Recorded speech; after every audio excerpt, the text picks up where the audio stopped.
Come in to Monday's edition of The Big Show on your Total Sports Station, KTGR. Andy Humphrey here, Brendan Schaefer there. It's the start of a new week. It's the start of Super Bowl week. We have that to talk about. We have some hoops to talk about, but we also have, Brendan, some baseball. We do have baseball. Talk about. Yep. And the kind that the Cardinals were maybe thinking needed to happen. Maybe if you're a fan, you needed to see this trade happen, or maybe not. Who knows? But now it looks like it's happening. It's going to happen. The big Cardinals trade we're going to talk about here in a few minutes. Still not a whole lot of details out about it just yet. Still being in the reported phase, but we know where he's going. And we'll talk more in depth about what it means for the Cardinals going forward. We'll also talk some Mizzou hoops. We'll talk some Super Bowl, of course, with the Seahawks and the Patriots. It was also a big news day for both the Cardinals and Royals. If you are talking about, hey, where do you watch the games? There's big news on that today. And also, Mizzou softball coach Larissa Anderson joins us at 4:25. Their season starts Friday. It's hard to believe. Snow's not melted yet, but they're not going to play here. I was going to say, feels a little cold for that. Right, yeah. For my taste. But they're going to spend first couple weeks in sunny Florida and get the season started there. But Larissa Anderson going to talk with us to preview the season coming up at 4:25. 875-KTGR if you want to call or text us. You can also tweet us at KTGR Big Show. We are live on YouTube right now, youtube.com/@KTGR Sports. Leave a comment there. Subscribe if you don't already. We're also on Facebook, facebook.com/KTGR Big Show. Now, the Big Show's Big Deal. And within the last hour, we've seen the reports. Katie Wu of The Athletic had it. Jeff Passan of ESPN had it. Bob Nightingale, USA Today had it. Brendan Donovan reportedly heading to the Seattle Mariners in a trade that is being finalized. Apparently a three-team trade between the Cardinals, the Mariners, and the Tampa Bay Rays appear to also be involved in this one. But that, of course, is the landmark deal that could have signaled for sure the Cardinals rebuild. There were several deals that happened before that definitely seem to indicate the direction they're going. But this one, trading away Brendan Donovan, 2 years left on the contract, and the excellent seasons he put up here recently with the Cardinals in both the infield and outfield. He'll be heading to Seattle, and we'll see what the return looks like as we learn more details, and that is the Big Show's Big Deal on this second day of February 2026. Give us a call or text at 875-KTGR. It takes a while sometimes to know the full trade details, but we don't know specifics yet, right, Brendan? We just know that Brendan Donovan's going to Seattle. Yeah, to the latest update of my Twitter account, we don't know any of the details that you want to know, which is namely who's coming back to the Cardinals in this trade, which is a three-team trade. We've been talking about the Mariners for a while as a suitor. It's been heavily reported on. The fit was evident for a team that made the ALCS last year. Add an infielder with some versatility like Donovan to their lineup, ideally to the top of their order. We'll see how they plan it. But the fact that the Cardinals involve a third team is intriguing to me because the Cardinals could be getting prospects from the Mariners. They could be getting prospects from the Rays. I imagine both will be true. I did see it reported that Ben Williamson is going to the Rays from Seattle. So there's a little bit on the package that the Rays are getting out of this. We know what the Mariners are getting. What are the Cardinals getting is what we're going to have to continue to wait to see. And at 5:05, we'll be able to hopefully talk expanded Brendan Donovan trade with knowing the package in mind as well. Yeah. After we discuss some Mizzou hoops and other things. But my first thought is, like, this is the one trade that, as you mentioned, Andy, like, they've signaled they're rebuilding. But that was what I call cookie cutter rebuilding. You're trading away contracts, bloated or not. Like, I don't know that the Wilson Contreras contract was bloated, but the Sonny deal probably was for the year that you were going to pay him in 2026. Like, you got to get rid of some of that money, eat some of the cash, and then get some prospects in return, get some pieces you can use. Arenado, you had to get rid of him because the Cardinals aren't going anywhere during the time that Arenado is under contract. And so, look, man, you're going to try to play some younger guys there. You know, J.J. Weatherholt is coming. That was cookie cutter. Contreras, once he was willing to waive the no trade, was cookie cutter. You've got Burleson to play first base. Donovan's a little bit different for me because, yes, only 2 years remaining of team control. But like we've talked about, if you mock that Tommy Edman contract extension he had with the Dodgers, the Cardinals have a bare bones payroll now that they've gotten rid of a lot of this money. Oh, yeah. And you could imagine a world in which, like, a contract that would mock relative to the Edman deal that the Dodgers gave him, maybe a little bit more. Donnie's been a little more productive, but that kind of style of a utility guy, on-base machine, does a little bit of everything for you. Utility Gold Glove winner. There's a lot of value in that, but I could have thought if you're the Cardinals and you want to send a message that, like, hey, we're lean right now. We know we're lean, but it's going to be better soon. In fact, it's going to be better by the time Brendan Donovan's still around. We're going to tack 3 years on and give him a 5-year contract extension. It was never going to happen at this point in time because of where they are financially, where they're going to be in the standings. The nature of the beast is that Brendan Donovan, who would have been a Cardinal for life at any other time, Andy, kind of falls victim, or his Cardinals career anyway, because he's going to do just fine in Seattle. I can't wait to see him blossom there.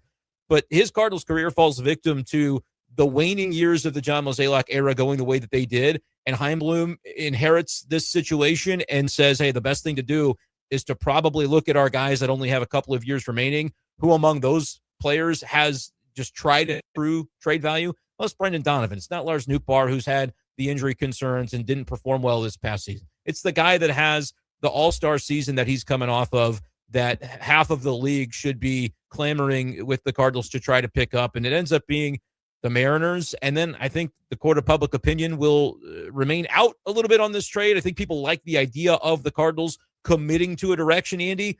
What the package and the return is going to be will, I think, decide for a lot of people whether they nailed this deal or not. Yeah, I don't know how to feel about it because I don't know what's coming back. And I wasn't necessarily feeling that way with the other trades, right? Like, it was just like, get Arenado off the team. Matter. Like, the most valuable part of the return on that trade is the roster spot that you are opening up in the spot at third base that you are allowing somebody younger to grow in instead of paying a whole bunch of money to Arenado. I mean, you're still doing it, but I mean, that's not the point. Like, the point is like, have somebody young there that you are wanting to pay more money to that can maybe grow into that role.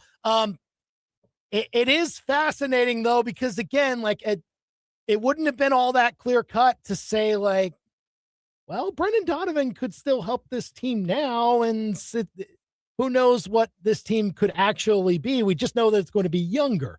Right. And so, we'll dive more into it. Hopefully by the time we talk about it again at 5:05, we know the actual return, and we'll have a better understanding of, okay, so the Cardinals are set up to do some pretty interesting things with their farm system or anything like that because of this trade, and it can set the next foundation. But we don't know yet, so we wait. We don't currently know. What I'll say is your hope, if you're a Cardinals fan, is they're getting an arm in this deal that can project into their rotation, not right away necessarily, but a guy with some upside that ends up being, when he plops into your system, a top 5 prospect in your organization, whether he's at AA, AAA, whatever the case may be. Like, I think an arm, it's all been the plan for Chaim Bloom so far is, I'm going to grab an arm from here, an arm from there in the trades that we're making. Can you get a guy with some real upside that you can project to be like a number 3 or better when he arrives at the big league level? And it doesn't have to be a guy that's knocking on the doorstep necessarily, because the Cardinals aren't knocking on the doorstep of being competitive. And that's why they trade Donovan, right? To your point, I think they looked at it and said, is the value he carries right now more valuable than having him in the clubhouse for a team that, was destined to win 71 games, and with him, they're going to win 75. You're not necessarily gaining meaningful wins in 2026 by keeping Donovan in that regard. And so you kick the can down to 2027. Well, now he's an impending free agent. Who's to say whether he would even want an extension at that point? You let him walk for nothing ultimately, or trade him for less when there's less team control remaining. I think ideally they got the deal done here is what they wanted. I don't know for sure that they were dead set on doing it. I think the package had to be there. We're going to find out if that's true, though. Like, if we see a package and everybody looks at it and goes, wait, what in the heck did they just get? Maybe they were dead set on trading Donovan no matter what. Yeah. But I do believe Chaim Bloom when he says, look, man, we're doing our jobs by fielding these calls, and we have a high value on this player, and if someone meets that price tag, then we talk. That's basically what Chaim Bloom has said, and now a deal is going to happen. And so time will tell over the coming minutes, hours, exactly what the Cardinals got themselves into with this one. But a high upside pitcher, I think, headlining the package would be a win for the Cardinals if that's something they were able to attain here. So again, you can get your thoughts in on the Brendan Donovan deal. We're still waiting to learn full details on it, but the report's coming within the last hour that the Cardinals are sending Brendan Donovan to the Seattle Mariners. And 573-875-KTGR is the number to call or text if you want to get your thoughts in. You can also leave a comment on YouTube, on Facebook, on X, and let us know what you think. We, of course, are a Mizzou show, though, first and foremost. So we do talk all things Mizzou, and there was some positive and certainly some negative things basketball-wise for the Tigers this weekend.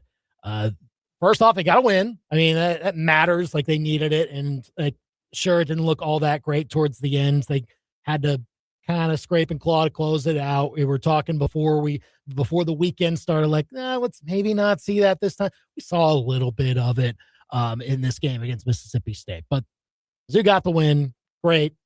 Move on from it. You check the box. Man, I feel for Annor Boateng, though. I mean, golly, that was hard to watch when, if you were there, you saw exactly, like, right as he was slipping, just audible gasps, and when he was on the ground and the stretcher comes out, you're like, oh man, brutal. So we're hoping for the best for Annor Boateng. Obviously, Dennis Gates said afterwards, didn't have specifics on it, and I don't think we know any more specifics from it just yet, but said that it would likely end his season. But that part, it kind of put a bit of a damper on a day that Mizzou, like, look, they got to win, and you feel good about some aspects of how you played based upon it. But that in the moment was tough to watch. Yeah, that stunk because we saw Annor Boateng have probably his most exciting moment as a Tiger about 30 seconds before this injury. The previous possession, the majestic slam dunk that really brought the house down, and then he's just trying to do it again, man. And he had a free lane, wide open, Red Sea parting, and it's almost too wide open, and he just I don't know what happened, man. A false step, I guess. Well, I gotta say, there were a lot of slips on that end of the floor. If you were like that, if you were watching that, and honestly, on the dunk that he had, right as he was coming down, he slipped, and it wasn't even just him; it was some other guys. I know it caused a Mississippi State turnover earlier in the first half. Guy slips, loses the handle, it just falls out of bounds. I don't know. I mean, it is what it is most of the time. I mean, it's a little bit ironic that earlier in the week there were reports from the Mizzou beat writers like, Mizzou Arena is probably going to update the playing surface. They're putting out for bid that's true. The brand new wood flooring on the court and things like that. I don't know. It in the end, like, it's hard to prevent each and every one of those slips, right? And so you just feel for Annor Boateng in that sense. And you hope for the best for him going forward. He did get a nice moment, ovation as he was being stretchered off. But I mean, the game itself, like, Mizzou did what it should for about 32 minutes, started to let it slip away almost in the last few. But honestly, I think context needs to be added to a lot of that, because I know Mizzou fans say, man, they can never make it so simple. They should blast this Mississippi State team by 16 points or whatever it is. Here's the thing. You do have to think mentally about what that does to the players, of, like, they see one of their guys have a devastating leg injury and they got to finish out 10 minutes of the game, right? Before that, Sean Phillips left at like the 16-minute mark and didn't come back. I think that played a factor in it. Mizzou couldn't have as good of a rebounding presence there. And then, look, Mississippi State started to hit a few shots towards the end. Their key guys like Josh Hubbard and Epps coming off the bench started to hit some shots. And Hubbard is different. I was a little curious as to why they didn't use him more in the first half.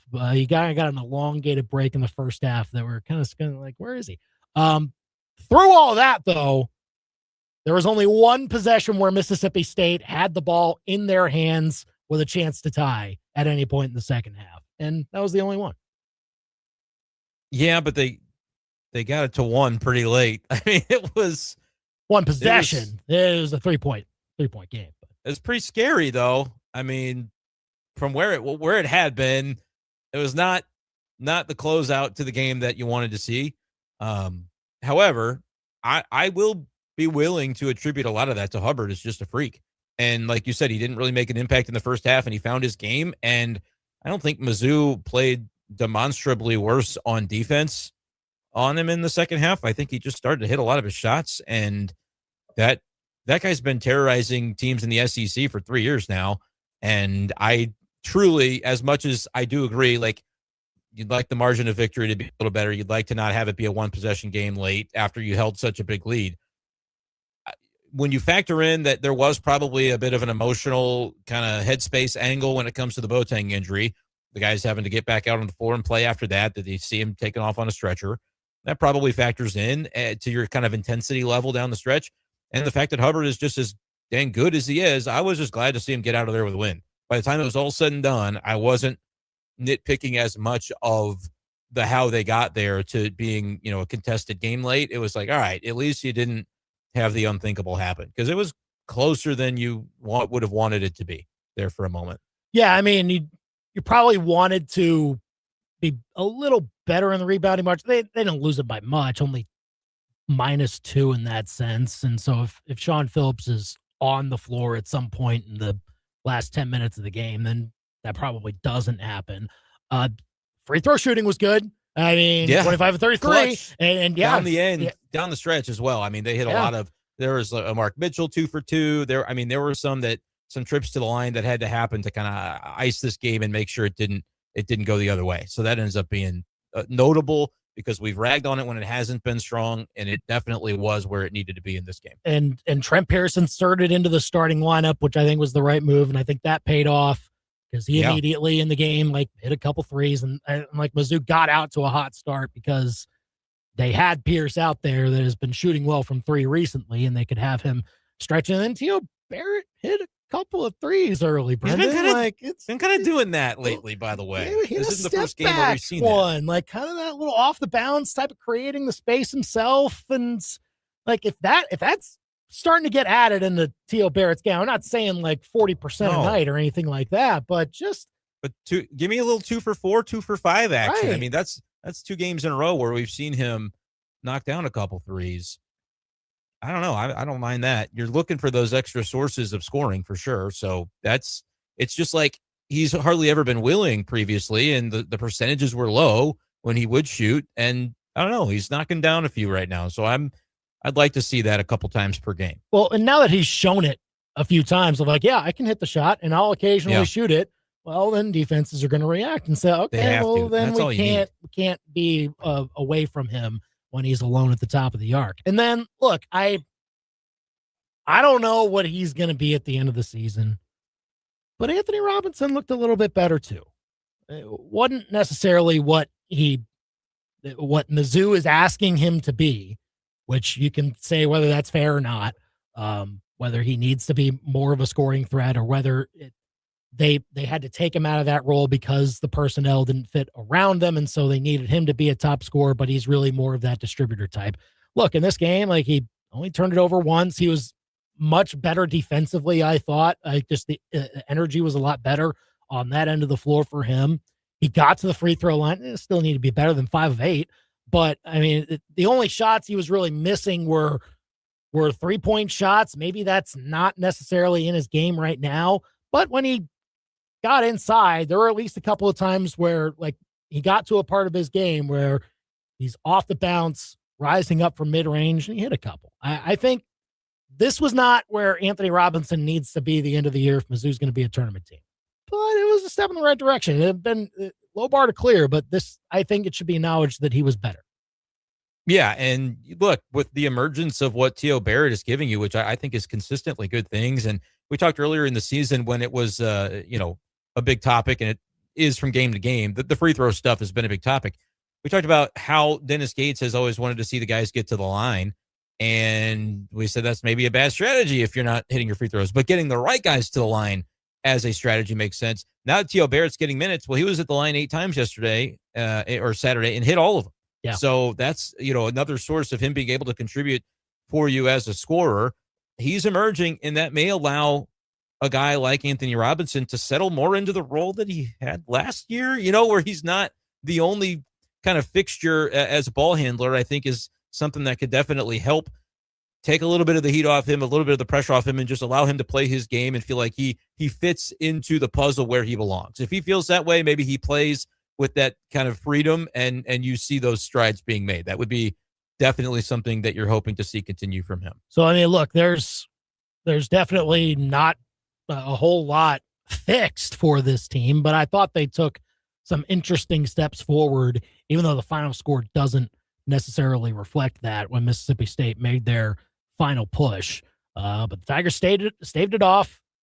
It looks worse than it did because there was the backdoor cover at the end. Samuel texting in, bless your heart if you had Mizzou minus 6.5. I think I had the other side on. You did week, on picks of the week. Yeah, that's not how I thought I was gonna get it, but I guess I'll take it. I feel bad for those who obviously bet Mizzou and they win the game, but you don't win your bet. That's the life of betting the favorite on the spread, man. Like, your team won the game, great news, but that play at the very end, I was surprised, honestly, that Mississippi State fouled when they did, because it wasn't it a 7-point game. One free throw made, and then the 3. That's how you get the 5-point deficit to end it. Had they just let the dream die, as they usually chant, it's a 7-pointer, and if you had 6.5, you're a winner. I think some people might have had 7.5. Yeah, but they end up doing the foul that allows them to get one more possession. Totally meaningless. They travel, maybe even step out of bounds. It doesn't get called. The corner 3, bang, Mizzou minus 6.5, down in flames. I've seen that tweeted by other outlets in the aftermath as just like one of those bad beats that happens in college basketball. SVP, I am positive I'm we'll sure have they touched on it. something about this. Tonight. I think probably tonight is when they'll do it. But oh man, I knew right away. I was like, oh, that got somebody's ticket burned up in flames. But but either way, Mizzou won't apologize for it. They got the win. And by the way, Mizzou women's basketball also got the win at Mississippi State, and that's a pretty impressive one. Mississippi State women's hoops is today, even after that loss, 34 in the net. And Mizzou went on the road and beat them. Had a 14-2 run to close out the game. Big shot from Grace Slaughter. Shannon Dowell had a big bucket to extend out the lead, and Mizzou almost pitched a shutout in the final 2 minutes of the game to get that win. And that's a little more like it from Kelly Harper's group. They're probably not a tournament team, Brendan. Like they're not. Probably won't get there. But like when you're building a program like this, you have to have a few Easter eggs sprinkled in, right?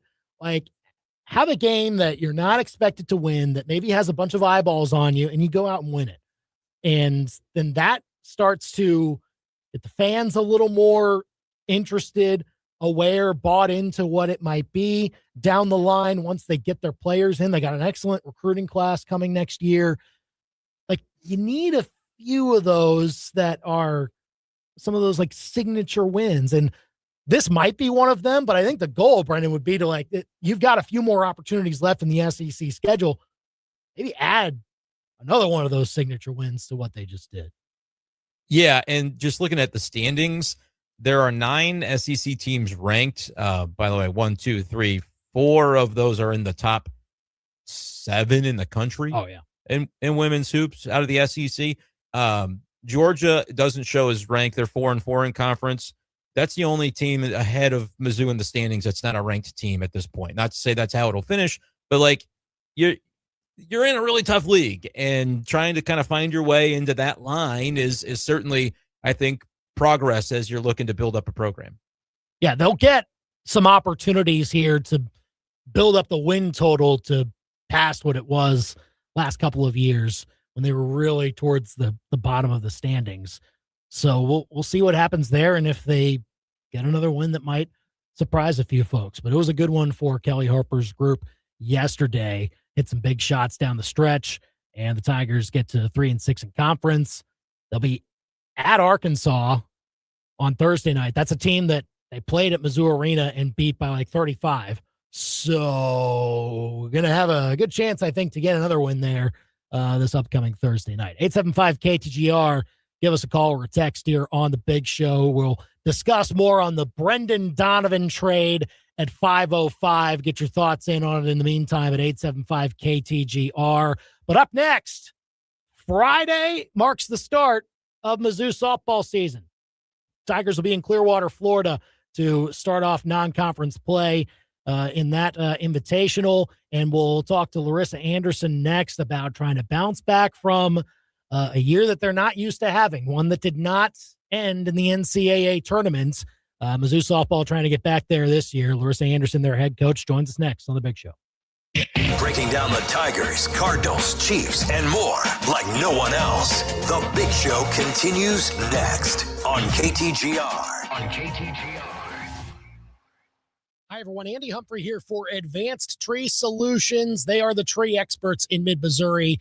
Eric and his team are excellent to work with. I can speak to that from personal experience. We had a dead tree in our yard. We needed it removed. Eric came over, assessed it, gave a fair and honest price, told me the timeline, and he got it done ahead of schedule. And the thing is, you will experience that difference too when you work with him and his team, because they've got two jobs: take care of your trees and take care of you. So they make sure that your trees are safe, that you don't have any hanging branches over power lines and things like that. Plus, they also maintain the health of your trees so that they can grow back stronger once the springtime rolls around. And so go and check out AdvancedTreeSolutionsLLC.com to see their full range of services. And don't forget them as the tree experts in mid-Missouri. They serve Columbia, Jefferson City, and Fulton. Go to AdvancedTreeSolutionsLLC.com and give your trees the care they deserve with Advanced Tree Solutions, your tree's best friend.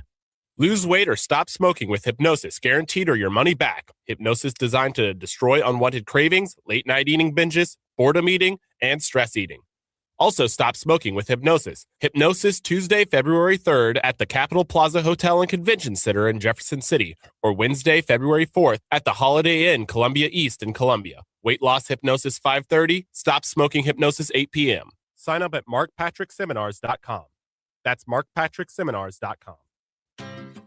Step into a real-life snow globe with Simmer Communications and Colette Travel on this 9-day European vacation. Stroll Prague, Dresden, Vienna, and Budapest. From castles and cathedrals to twinkling market stalls. Sip warm Glühwein, shop handcrafted gifts, and even visit a family-run candy workshop. Learn more by joining us in Colette Travel Tuesday, March 17th at 5:30 at Courtyard Marriott Columbia on Lamone Industrial Boulevard. RSVP today at simmercommunications.com. Honey, he says we're in legal trouble and we're going to lose our retirement. We have to get to a crypto ATM now. This can't be right. It's not right. I'm Attorney General Catherine Hanaway. We've received reports of devastating new scams involving crypto ATMs. Let's report this. We're here to help. Report suspected fraud at 800-392-8222 or visit ago.mo.gov. Sponsored by the Missouri Attorney General's Office. Hi, I'm Sarah Sticklin-McDonald. And I'm Charlie Sticklin with the Sticklin & Sticklin Law Firm. And I'm Mizzou Softball's Natalie Touche. At Sticklin & Sticklin, all we do is personal injury. We've earned millions for our clients since 1991. On the diamond, I trust my team. Off the diamond, I trust Sticklin & Sticklin. Don't let the insurance companies strike you out. Let Sticklin & Sticklin go to bat for you. Sticklin & Sticklin, it's a home run. Michael Agnew here with API Project Fitness. I understand that life is hard, and if you're soft, it will squish you. You must find a way to be hard. Armor yourself up mentally and physically and emotionally. Our goal is to help you find your inner strength and hardness. The difference between strength and weakness is choice. With our group fitness classes and personal training and open gym, the choice is yours. Choose strength. Find us at apiprojectfitness.com or call us at 573-268-6944 to make an appointment. Tired of calling Andy and Brendan? So are their wives. Then shoot them a text right now. 573-875-KTGR and become part of the Big Show. We're back here on the Big Show, KTGR and the KTGR app. Andy Humphrey here. Believe it or not, This weekend is the start of Mizzou softball season. I know the snow on the ground might be a little bit confusing to that, but Mizzou softball will begin this Friday. They'll have their first few games in non-conference play down in Clearwater, Florida this weekend as the Tigers take on some stiff non-conference competition to start out in the NFCA Division I Leadoff Classic. Here to talk Mizzou softball with us, the head coach, Larissa Anderson. And coach, to kind of be almost back in the swing here, so to speak, have the black and gold game yesterday and about to ship out for your first few games of the year. Does the excitement kind of grow from your end, and how is it this year? It does. For sure. Yeah, it's a long time coming, and we've been waiting, and we've done a lot of preparation. I actually said to the team yesterday that this journey didn't start on August 26th when school started. It actually started on May 12th when last year ended. So it's been a long time coming, and I'm excited to get outside and get on some dirt and see what this group can do.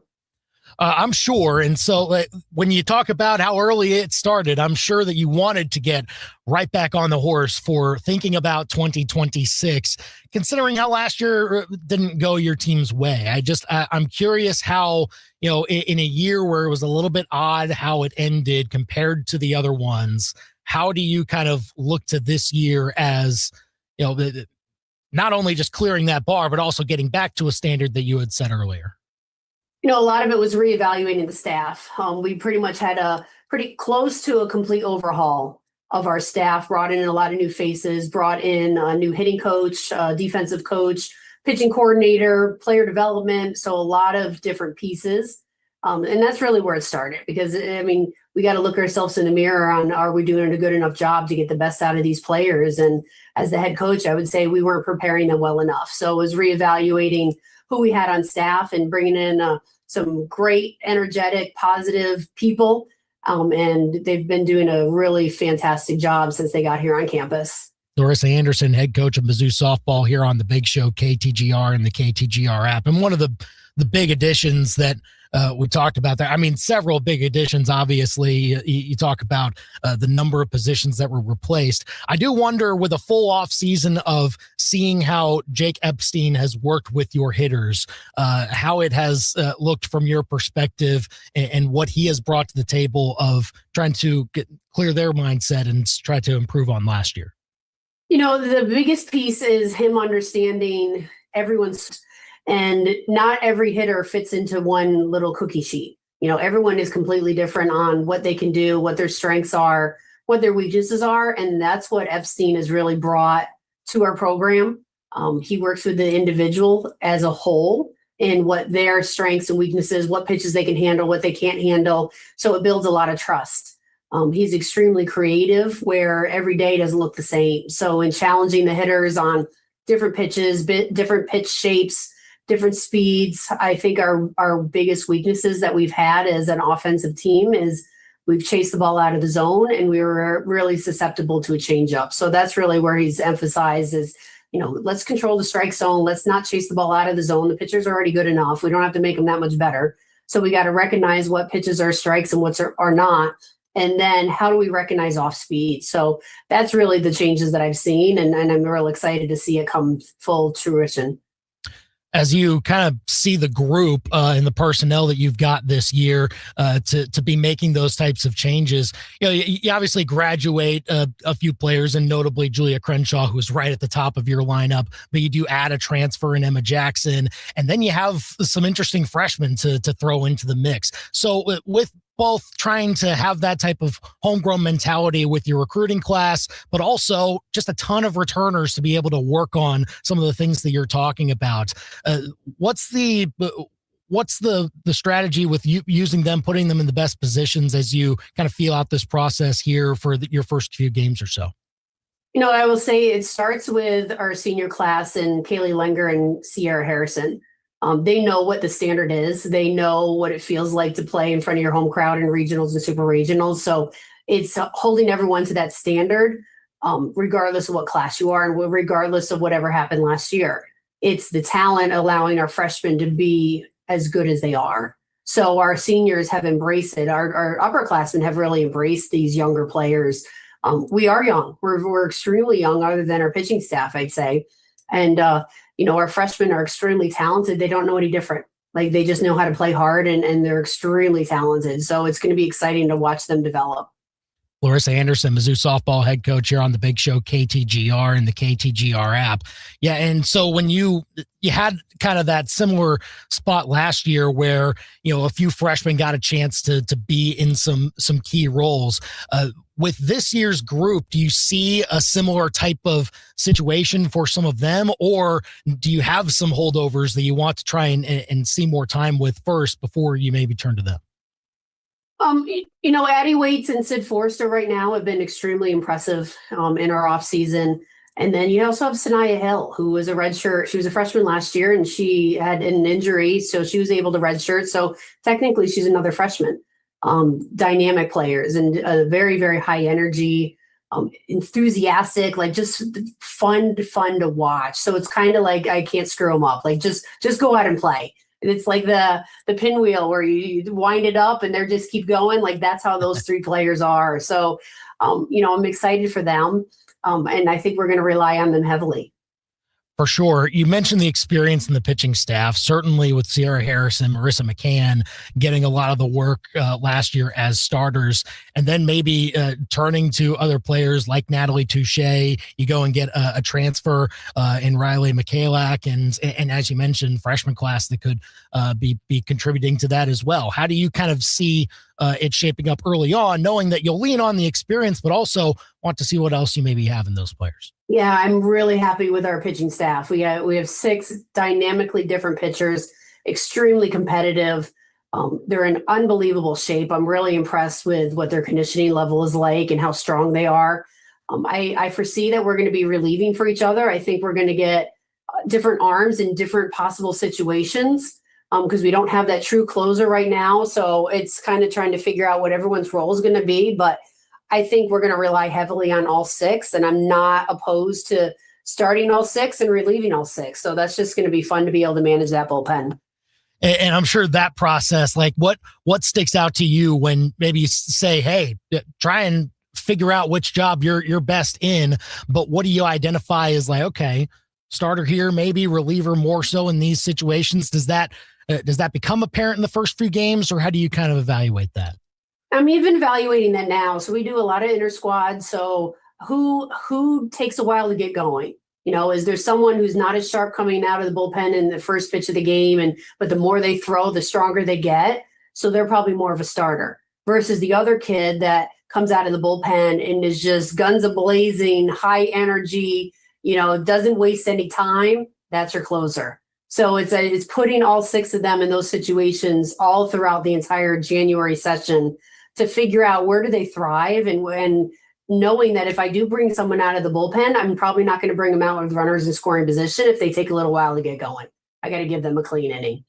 Larissa Anderson, Mizzou softball head coach here on the big show, KTGR. You start, as per usual, in Clearwater, Florida, with very tough competition that every single year participates in this event. And you'll get a couple of ranked teams once again to start out for the weekend. But as you always go into these settings, taking a week and a half with your team over to Florida to play as many games as you possibly can, really. How do you kind of get their mindset for it when, look, some of the competition they'll be playing could be very similar to conference play once you get there? Yeah, and the first thing is that there isn't anything that any team can do that we're not prepared for. We've practiced everything. We've done it a million times. A ground ball is still a ground ball, regardless if it's in Mizzou softball stadium, Devine, or in Clearwater. It's still a ground ball. So don't treat it any differently. Don't treat it differently if you're playing against Penn State or Oregon on opening day or University of Texas. So it's keeping things as simple as you possibly can, living in the moment and winning one pitch at a time. And that's really where it starts. And it's a mindset that we talk about from day one. I know it's down the line, but as you look across the conference, I mean, obviously tough every single year. But in this year in particular, how do you kind of see your own team sort of breaking through into that mold? I'm most excited about even our bye weekend being able to play 2 Mizzou invitationals at home. We got to play at home more, which is why I'm an advocate of moving the season back, especially that there's snow on the ground right now. But, getting them comfortable in their own locker room. We were on the road a lot last year, and we were always on the road a lot. But, getting some of that home game mentality and that home game advantage is really important. So having 2 invitationals are going to be extremely powerful. And then being able to play some of our toughest competition at home, I think that adds to the edge and just the familiarity. For sure. It all gets started again this weekend. Mizzou softball going to Clearwater, Florida. 5 opponents in 3 days: Penn State, Oregon, Liberty, BYU, and South Alabama. It'll all get started Friday morning for Mizzou softball as they kick off their 2026 season. Great to have Larissa Anderson here on the Big Show to talk about it. Coach, thank you so much. Safe travels this weekend, and good luck at the start of the year. Thanks, Andy. MIZ. COU, it's 4:42 here on the Big Show, KTGR and the KTGR app. And look, that's last year's team was good enough to make the tournament. Like, they had the resume. It was just the stipulation of you got to be 500 or better that held them out, and that was it. They'll have the resume once again. You'd have to think, just hey, get above 500, and we'll see if they get back in. I think that's going to be the key. So. Absolutely, and obviously, we talk about it with the women's hoops team, but we know that this conference in the SEC for softball is deep and difficult. It's a tough path. More so than a lot. It's gymnastics and softball right up there as like the saturation of the top 10 nationally is unmatched. So, get ready for it this weekend. Of course, it's going to start out. So can't wait for that. And we'll be following it all along here on the Big Show with Larissa Anderson throughout the season. All right. Under the bus coming up next. Caitlin Clark's reaction to Reggie Miller's comparison for her, I think, was almost as entertaining as Reggie Miller's incompetence. If you ask me, that's next. Now, your local Sports Center update on your total sports station, KTGR. Good afternoon, I'm Andy Humphrey. This Sports Center update is with Lee's Tire Company. If it's round and rubber, Lee's sells it. Go to leestirecompany.com. Reports are coming out that Brendan Donovan will be traded from the St. Louis Cardinals to the Seattle Mariners. It is apparently a 3-team trade that also includes the Tampa Bay Rays. Joel Sherman tweeting out a little piece of the return that's coming back to the Cardinals, it would seem. He's a New York Post writer. Sherman says that as part of the deal, the Cardinals are getting switch pitching prospect Durangelo Sancia from Seattle. We don't know the full trade details just yet, awaiting that as the reports continue to come out about Brendan Donovan being traded to the Seattle Mariners. Meanwhile, Mizzou basketball, both men's and women's, beat Mississippi State over the weekend. Mizzou men won 84-79 on Saturday. Annor Boateng did suffer a tough leg injury during the game. Head coach Dennis Gates said afterwards, didn't know specifics, but would likely end his season. Mizzou women's basketball, 88-80 winners at Mississippi State on Sunday. Mizzou women will be at Arkansas on Thursday night. Tiger men's next game won't be until Saturday at South Carolina. Now your ABC 17 Storm Track forecast. I'm ABC 17 Storm Track Chief Meteorologist Jessica Hafner. I'm tracking mostly cloudy skies with a chance of some patchy freezing drizzle in the morning. Morning temperatures dropping down to about 25. Tomorrow is cooler. We'll see high in the low 30s. Wednesday, we'll have some cloud cover in the morning. Temperatures in the upper teens to around 20 with highs in the low to mid 30s. I'm ABC 17 Storm Track Chief Meteorologist Jessica Hafner, and that's your ABC 17 Storm Track forecast on your total sports station, KTGR. Midway Electric presents the high school sports power play of the week. Drives inside, shot blocked away by Jada Porter with the stuff on Jones. Throws it up the floor to Higgins. And she'll fan out, give over to Fick. Then right side over Cora Smith. Wants a three and cans it for good measure. Bruins extend the lead by 16. That's the power play of the week with Midway Electric. Powered by people with pride. MidwayElectricInc.com. Life has many sweet sounds, whether it's being enchanted by the coo of a baby, enthralled by the refrain of a favorite song, or even enlightened by a celebration. Hearing connects, informs, and engages us with the world. At Hearing Aid Consultants, helping people hear better is our passion. Set your hearing baseline now so you don't miss the sweet sounds of life. Hearing Aid Consultants in Almec Repair Lab. We are here for you today so you can hear tomorrow. HearingAidConsultants.com. Hi, my name's Robin Fletcher. I've smoked for 46 years. I went to a seminar in March of 27 and seen Mark. My best friend came with me. We both went to it, and neither one of us smoked a cigarette in almost 7.5 months. I took my 3 sisters and my brother-in-law and my sister's best friend and went. None of them have smoked a cigarette, and I want to thank you from the bottom of my heart. Thank you. My name is Jen Carpenter. I went to a Mark Patrick seminar, the Stop Smoking, and it worked. A friend of mine also went, and he still no longer smokes, and it was just amazing. Lose weight or stop smoking with Hypnosis Guaranteed, only $59.99 or your money back. Don't just cut down, but stop smoking once and for all or your money back. Stop Smoking Hypnosis, 8 p.m. on Tuesday, February 3rd at the Capitol Plaza Hotel and Convention Center in Jefferson City, or 8 p.m. on Wednesday, February 4th at the Holiday Inn, Columbia East in Columbia. Registration 30 minutes before. Sign up at markpatrickseminars.com. That's markpatrickseminars.com. You're a merchant of all things that are man. Firearms, fishing, cars, food, sports. Yeah, the kind of stuff every man always needs more of. So show it off at the Mecca of Man, the 2026 Como Man Show, Saturday, March 14th at the Northeast Event Center where the Boone County Fair is held. It's the best and most fun way to show every man they need what you got. Seriously, by showing them. Bring your best stuff, show it off, and have a blast. For more info on being a vendor at the Man Show, go to ComoManShow.com. This is the year she gets an upgraded diamond, the year that dad finally gets his retirement watch, and the year that your daughter graduates. So you give her the necklace she's always dreamed of. Family Pawn is not your traditional pawn shop, but they are your secret to saving big on stunning jewelry for every occasion. Family Pawn, where you'll find timeless treasures for a fraction of the cost. FamilyPawn.com. Not your traditional pawn shop, Family Pawn. It was 1 p.m. on a Monday when the phone rang. Brian Ware Plumbing and Restoration answered the call. It was a panicked family with a mouse problem. Well, a mouse/plumbing problem. Their toilet was more backed up than the connector at 63 and I-70. But Brian's team eventually plucked out the problem. It was a mouse, but like the computer kind, which the family then asked if they could keep afterwards. We didn't ask why. Better call Brian and unplug your plumbing problems. BrianWarePlumbing.com.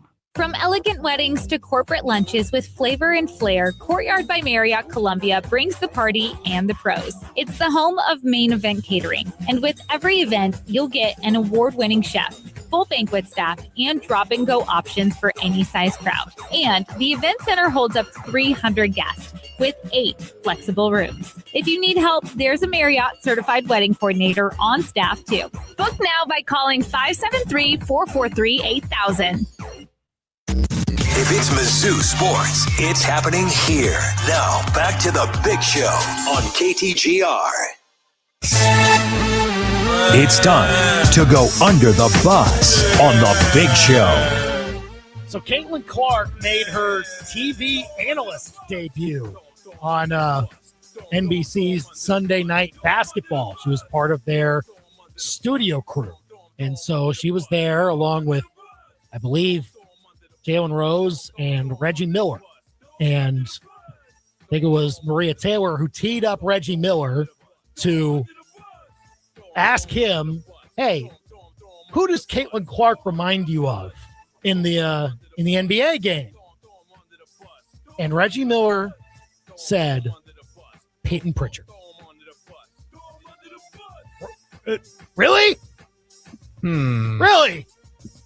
Well, he scores a lot. He can really shoot. Does he? He can really dish it out.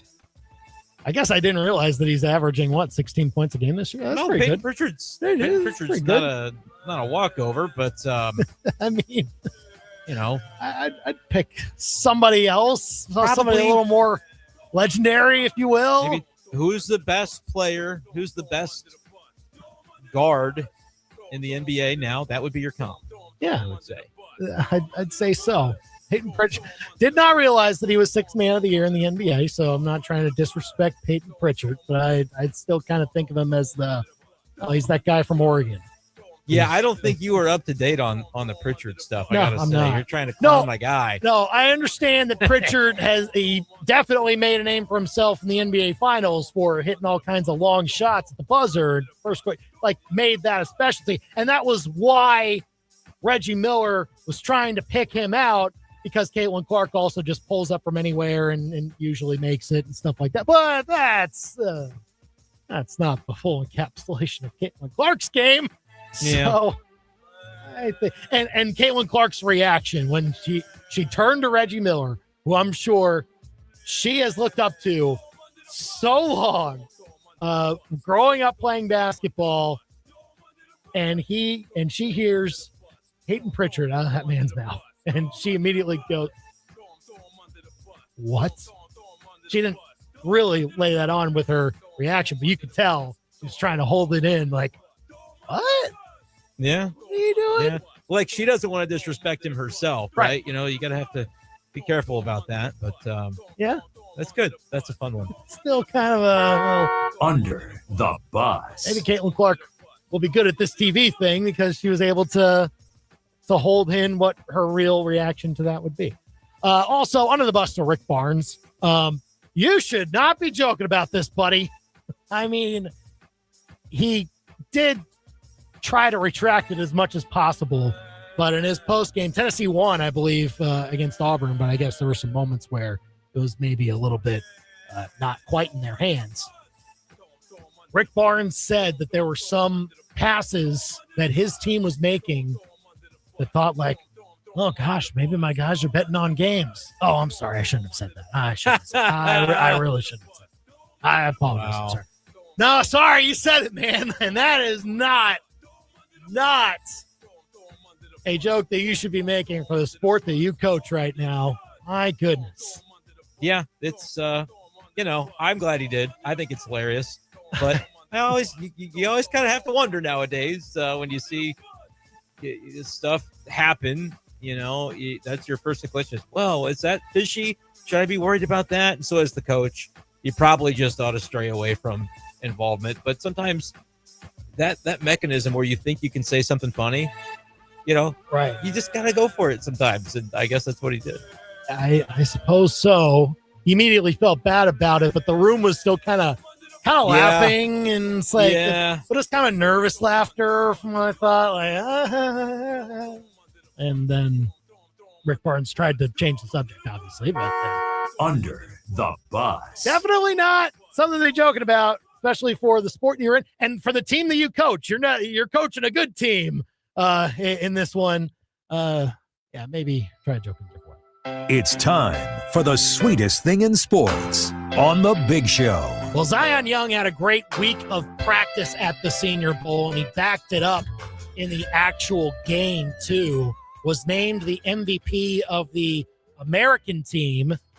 And have you seen the latest mock drafts, Brendan? There's at least a couple that have him in the first round. One of them's got him at 19 to the Panthers. Now, that was labeled the overreaction to the Senior Bowl mock draft. So I think they're leaning into the producers from that event within the mock. But, yeah, man, like, you knew he was going to explode off the video reels. Like, highlight tape was never going to be a problem for Zion Young. And we're seeing that. That was pretty impressive from him. Had a couple tackles and a fumble recovery in the actual game. And had a good chat with Tom Pelissero afterwards on the TV interview. Now we'll see what happens with Zion Young there. He'll definitely get some extra pub from that. We'll see how the combine goes for him and several of the other Mizzou guys that are trying to get drafted in the NFL. Also pretty sweet. We told you last week, every Mizzou basketball recruit was a nominee for the McDonald's All-American game. Not all of them get chosen, obviously. That was both men's and women's. The 3 for the men, 3 recruits coming in for Kelly Harper also were in the mix for getting in that game. They announced the actual rosters, and sure enough, on the men's side, Jason Crow Jr. and Tony Bryant are named McDonald's All-Americans, so congrats to them. Yeah, that's we talk about the future being bright. We're excited about exactly what's coming down the pipe. So it's a lot of fun to see those kinds of accolades racking up. So we'll see what happens there for those two in that game. It'll be another nice showcase and a nice little commercial for Mizzou basketball during that game whenever it does happen. And we'll see what happens going forward. Call or text us at 875-KTGR if you want to weigh in on the Brendan Donovan trade. And we're starting to see a few more details on it. Looks like the switch pitcher is coming to the Cardinals in this trade. Durangelo Saincha, I think is how you say the last name. I just saw one video clip though. It won't look like it's spelled, but yeah, Saincha is the video clip where he's saying the name himself. I did read that just yesterday it was posted by a Mariners writer that he's kind of just going to focus on being a right-handed pitcher this year. So we've milkshake ducked the whole switch pitcher concept within like the first 10 minutes of everybody being excited about getting him. But he's going to be the headliner of the deal coming back to the Cardinals. We'll see what other kind of pieces come through. There's another outfield prospect from the Mariners coming the Cardinals' way, former first-round pick. But it's all the details are coming along, so we'll get into it. We'll talk more about that coming up next. Cardinals trading away Brendan Donovan. What are they getting back? What's it mean for the future? We'll discuss here at 505 on The Big Show.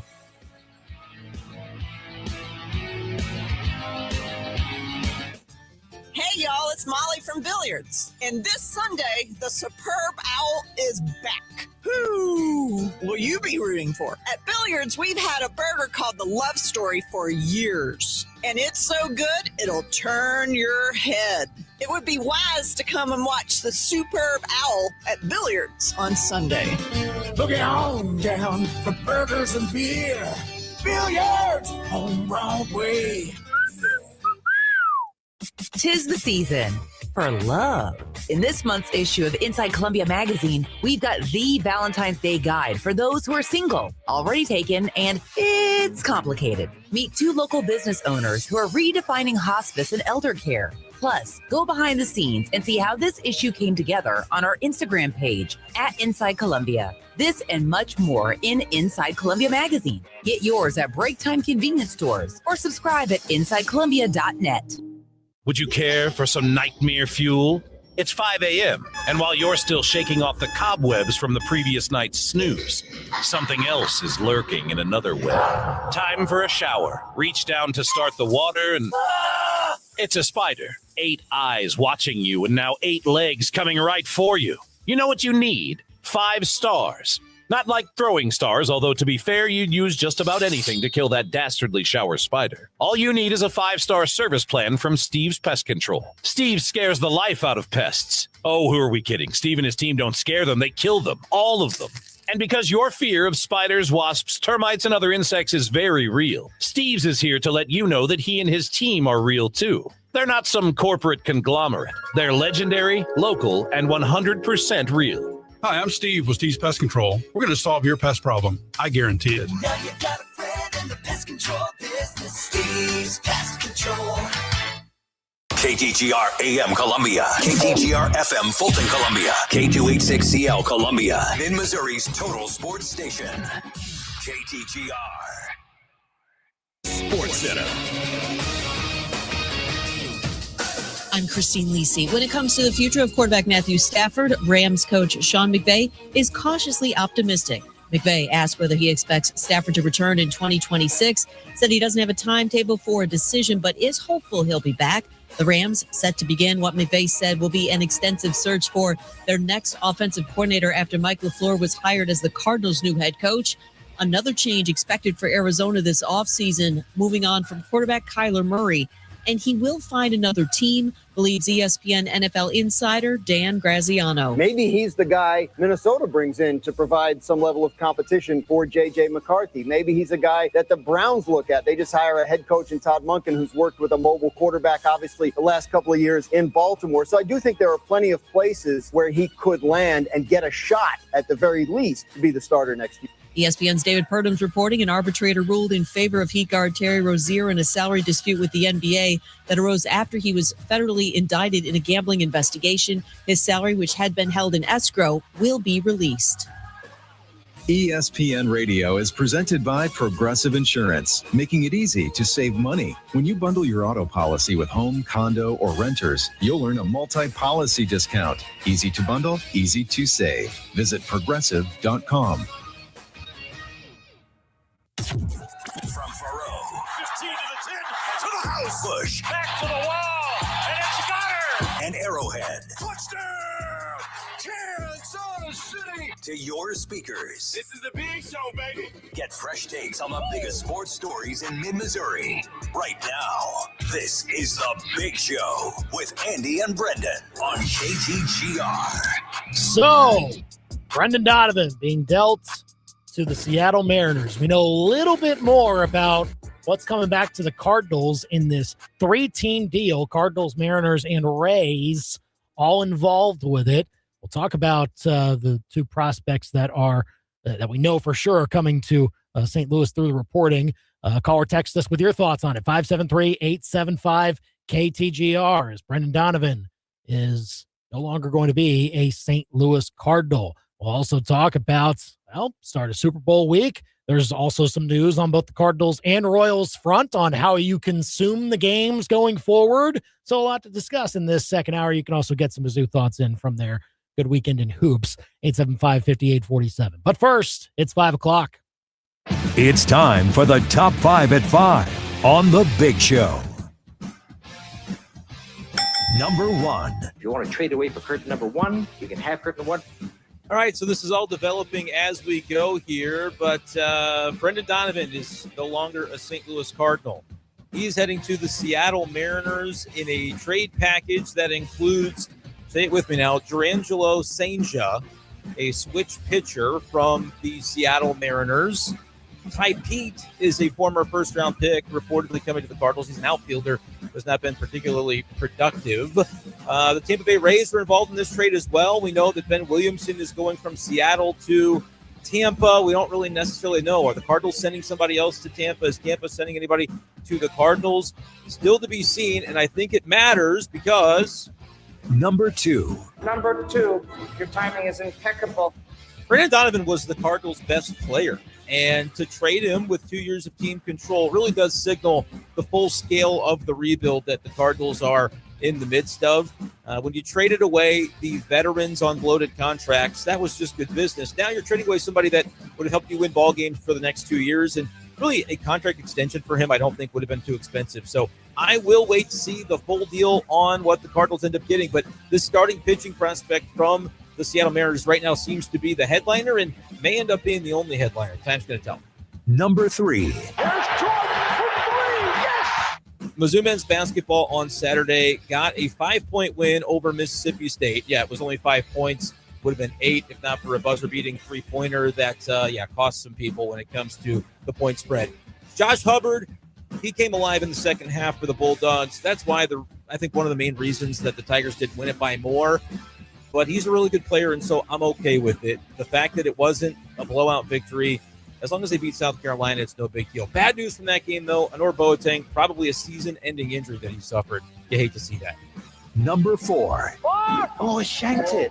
Shout out Mizzou women's hoops, by the way. They also beat Mississippi State 88-80, and that's a team that was ranked pretty favorably in the metrics as they get that program going. I really think that Mizzou women's hoops, even in a tough SEC, is definitely right now on the right track under Kelly Harper, which you love to see. Number 5. What is the 5 fingers? Say to the face. Slap. As far as you're concerned, when it comes to the Cardinals and Royals viewing habits for television, FanDuel Sports is no more. Both are going to be going in-house to MLB's production for the 2026 season, which will mean some changes. But ultimately, if you could watch the teams before, I think through some way you'll be able to watch them now. That's the Big Show's Top 5 at 5 on KTGR. 875-KTGR if you want to call or text us. But where's the game? Where's the yet. channel? And they don't know yet. But there Where will be is a channel. it? There will be a channel. I think that's the main thing that people are like concerned about. I got a lot of replies today of, it didn't used to be this way. It's like, no, literally nothing is changing but the channel number. If you have cable, if you have a subscription where that's how you watched the Cardinals last year, you'll have it again this year. It's just not going to be on the FanDuel channel. It's going to be a different channel. What channel? I have no idea. But the Cardinals in their release said We're exploring, the cable and the satellite outlets. There's going to be a channel. If you don't want a channel because you don't have cable, you're going to be able to pay $100 to watch the Cardinals this year if you are in the viewing area. There's a map that the Cardinals tweeted out of what the viewing area is. And if you're not in the viewing area, you'll be able to watch the Cardinals on MLB TV, just like you have been able to do so in the past, except for when they're playing a team that's in your local area, in which case you have to watch the local channel that team normally has its games on. Really nothing is changing other than the FanDuel of it all. And I think, honestly, the production elements are going to improve because as FanDuel and the parent company kind of cut costs toward the end, I feel like some production aspects did go by the wayside, and maybe MLB now bringing it in-house will be able to upgrade some of those elements. That is a good hope, I think, for this, that it can be sustained, hopefully, for some long-term success. This is a positive update, though, for people who don't have cable. And we're in the area, but couldn't watch Cardinals games because they didn't feel it worth it to get cable just for that, or it wasn't enough of a reason for them to get it again, because then they couldn't watch them because it was all blacked out because you couldn't get MLB.TV in the area. So and that, I think, also included Mid-Missouri. I think this is a good thing for Mid-Missouri because both the Cardinals and the Royals, by the way, are doing this exact same thing. So, and most Mid-Missouri counties, I believe, are in the viewing area for this stream for both of them. So you can if you didn't have the package, if you didn't have cable for this, then you can get this and then be able to watch the games and not have blackouts. This is accurate. I do believe that was true last year, though. FanDuel had a standalone app, at least for the Cardinals. I don't know about the Royals side. But if you wanted to purchase the FanDuel app in the viewing area, you could have done it last year. Now it's just going to be through MLB TV. It's going to be called Cardinals TV. But that was a thing last year. Even the standalone app was a thing for Cardinals games last year, but it was through FanDuel. Well, I do wonder what the viewing area was for that. I don't know if it's changed or I don't believe that changed. I guess I could be wrong about that, but I don't believe that it had. And if it had, in Mid-Missouri or parts of Mid-Missouri weren't included to where you couldn't watch the Cardinals, then you would have been able to get on MLB TV. I do not think there were blackouts last year. People keep talking about blackouts. I don't think it's a thing anymore. The version of blackouts they weren't last year either. Nothing changed. Really, I'm telling you, with the Cardinals, nothing has changed other than the app that you'll subscribe to if you don't have cable and the TV channel that you'll watch it on if you do. Nothing else has changed. Well, and either way, you can listen to the Cardinals for free here on KTGR. You can always do it for free. Do that. It's easy. It's just, flip on your radio and we'll be with you all season long. 100.5 FM for sure, usually on 105.1 and 1580 as well. So you don't want to spend anything. And I do think it's going to be worth listening to this year. I understand that today's news maybe changes that a little bit for you if you're a big Brendan Donovan fan.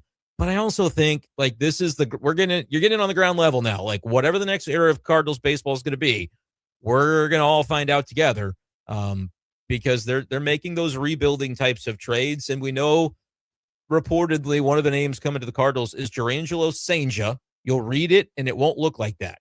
It's Cijnt. Yeah. J-E. Yeah. You got close. Cijntje. J-E. No additional L at the end. Got it. No, See, I'll get there. Yeah, there you go. But Cijntje is how you say it. So just put it to memory. Cijntje. He's a switch pitcher. He's an ambidextrous pitcher who reportedly, as of yesterday, is going to kind of focus on just being a right-handed pitcher. Now, that was the Mariners' plan for him. Who's to say whether the Cardinals... But historically, the Cardinals have not been... about that, I'm Blooms here, Brendan. It's our Blooms here. Party of Blooms, I get it. But I kind of think that it'll probably be... He is, if you look at the stats, he's been much better against as a righty. I do wonder if there's a lane to be able to do it against certain, handedness, because obviously you're looking for that right on right a lot of the times. But when there's a certain lefty up there, could he maintain the skills to the degree that it would be worthwhile to throw lefty against that guy? We'll see. That's going to obviously be the first thing Chaim Bloom is asked about when this deal goes official is hey, the switch pitcher, what are you going to do? You going to let him be switchy? Right. And so we'll see. but he's a former Mississippi State Bulldog. It's a very Mississippi State heavy theme to today's show. Yeah. I think he's the headliner of the deal, Andy. Ty Pete is another name coming to the Cardinals. He's a former first-round pick from the 2023 draft. Has not had a great go of it. Just kind of underwhelming numbers in the lower levels of the minors last season. Those are the two names that are reported to come to the Cardinals. Ben Williamson is going from the Mariners to the Rays.